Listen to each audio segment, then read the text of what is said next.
4 मैचों की T20 series खेली जा रही है भारत और दक्षिण अफ्रीका के बीच में। दक्षिण अफ्रीका की उम्मीद थी कि सुधर गए होंगे, लेकिन ये नहीं सुधरे हैं। आखिरी में वन साइडेड मैच करके चले गए हैं। बहुत ही बोरिंग मैच हो गया है। अब तो मुझे भी पछतावा हो रहा है कि मिड इनिंग में ही आ जाता। मुझे ये था एक्साइटमेंट आएगी, मैच को क्लोज लेके जाएंगे घंटा, वो आखिरी में कोर्ट जी, वो भाई खून पसीना एक करने को हो रखा है, वो लड़ाई कर रहा, बहसबाजी कर रहा, पता नहीं क्या। अबे 61 रनों से पिल गए हो तुम।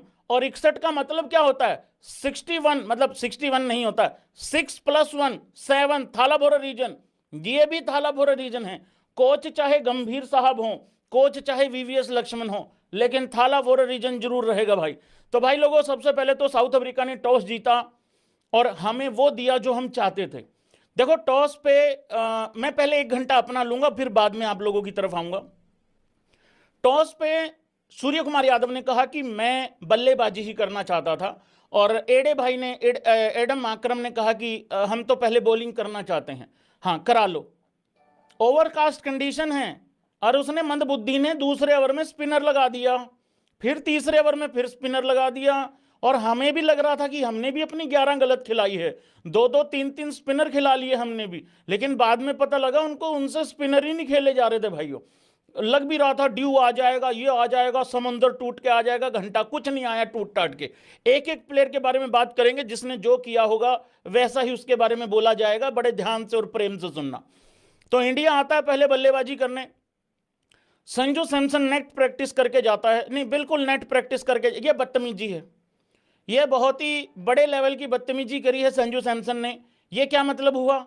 बाकी सारी टीम मिलके एक्स्ट्रा के रन मिला के कितने रन करती है? लगभग 80 90 रन करती है, और संजू सैमसन अकेला ही 88 रन चौके छक्के से कर देता है, और 107 रनों की पारी खेल जाता है मात्र 50 बॉल में।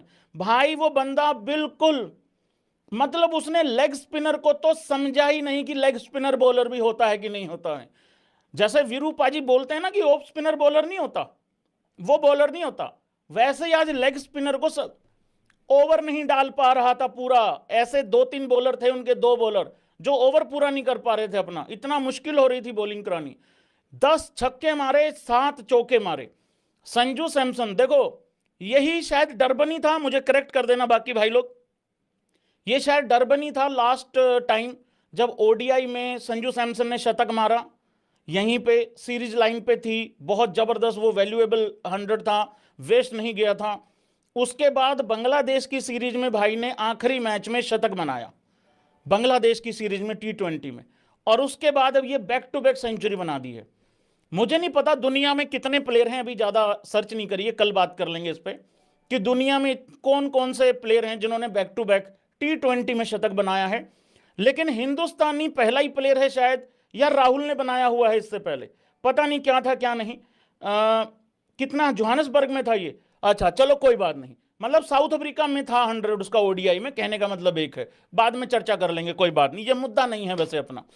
तो बहुत ही जबरदस्त शतक मारा भाई, और एक 99 मीटर का छक्का, और जो 10 छक्के थे उसमें से आप 10 के 10 छक्के रिपीट पे लगा के दे सकते हो। सामने कहां कहां एक भाई उसने एक्स्ट्रा कवर के ऊपर से छक्का मारा था, वो तो मतलब वो तो तुम्हारे मुंह से भी कुछ उफ टाइप कुछ तो निकला ही होगा, इतना बेहतरीन छक्का था। देखो होता क्या है जब तुम्हें यह पता लगता है ना भाई, देखो अब दोनों चीजें देखो जरा। दूसरा ओपनर कौन है? अभिषेक शर्मा, और दूसरा संजू सैमसन। संजू सैमसन और अभिषेक शर्मा, इन दोनों को बहुत अच्छे से मालूम था बांग्लादेश के 3 मैच और साउथ अफ्रीका के 3 मैच, ये 6 मैचों में यशस्वी जायसवाल और शुभमन गिल होने वाले नहीं हैं टीम में, T20 की टीम में वो नहीं होने वाले हैं।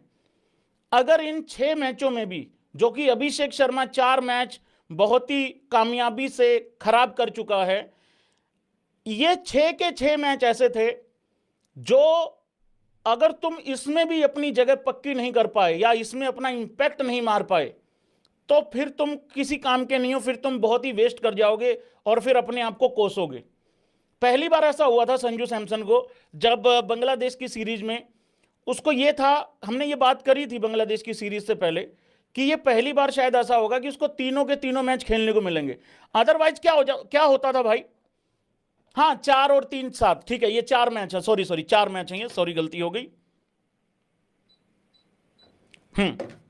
3 मैच थे बांग्लादेश के और 4 मैच हैं ये। तो ये जो 7 मैच हैं इसमें से 4 मैच खराब कर लिए अभिषेक शर्मा ने, ठीक है, 3 बांग्लादेश वाले खराब कर लिए, एक आज वाला खराब कर लिया, उस पर बाद में आता हूं। लेकिन जब तुम्हें यह पता लगता है ना कि भाई अब मेरी ना जगह का कोई मतलब कोई खतरा नहीं है मेरी जगह के ऊपर, फिर ऐसी पारी आती है निकल के, फिर इस तरीके से आदमी जाके ना मतलब पड़ जाता है। आज अगर संजू सैमसन की विकेट 15 बॉल खेलने के बाद गिरती, 20 बॉल खेलने के बाद गिरती, उसका स्ट्राइक रेट फिर भी 200 का ही रहता। उसने अपना स्ट्राइक रेट नीचे नहीं आने दिया, ये सबसे अच्छी और सबसे खास बात थी भाई इसकी। 107 रन किए और वहां पे भी इसने एक 100 लगाया था। अब आ जाते हैं अभिषेक शर्मा पे।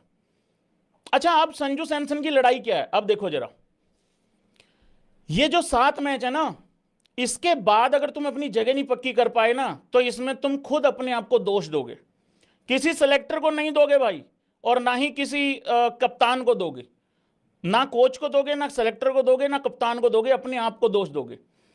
अब संजू सैमसन की लड़ाई पता क्या है, मैं 11 में तो रहूंगा, लेकिन 11 में मेरे को ओपन करानी है, 4 खिलाना है, 6 खिलाना है, 11 खिलाना है, वो देख लेना तुम, लेकिन मैं 11 में जरूर रहने वाला हूं।